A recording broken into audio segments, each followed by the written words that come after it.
তো হ্যালো বন্ধুরা, তোমরা কেমন আছো? আশা করছি ভালো আছো, আর আমিও ভালো আছি। ঘরোয়া তেল বানানোর জন্য কিছু উপকরণ নিয়ে নিয়েছি। জবা ফুল, অ্যালোভেরা, কয়েক টুকরো আদা নিয়ে নিয়েছি। তারপরে নিয়ে নিয়েছি পেঁয়াজ, তারপরে নিয়ে নিয়েছি আমলকি, তারপরে কারি পাতা,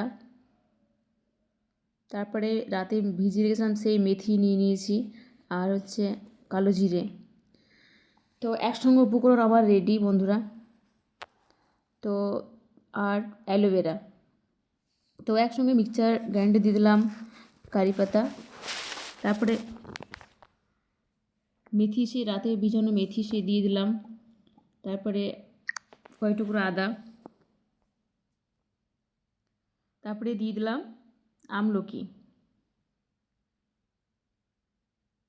তারপরে দিয়ে দিব পেঁয়াজ,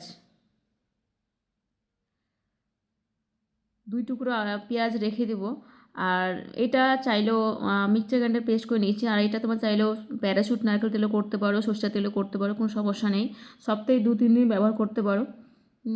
তো তেলটা বানাচ্ছি আমি, ভীষণ চুল উঠছিল, মাঝে বানাইনি। তো দেখো অলরেডি আমার তেল ফুটছে।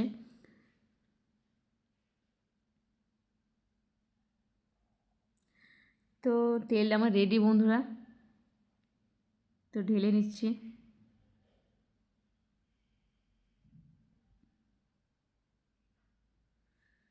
তো ভীষণ পরিমাণে চুল উঠছিল ইদানিং, তা আবার ভাবলাম একটু বানাই। একবার বানিয়েছিলাম তো ভীষণ উপকরণ বুঝতে পেরেছিলাম, মানে ভীষণ কাজ হয়েছিল, তা আবার বানালাম। তেল পুরো রেডি।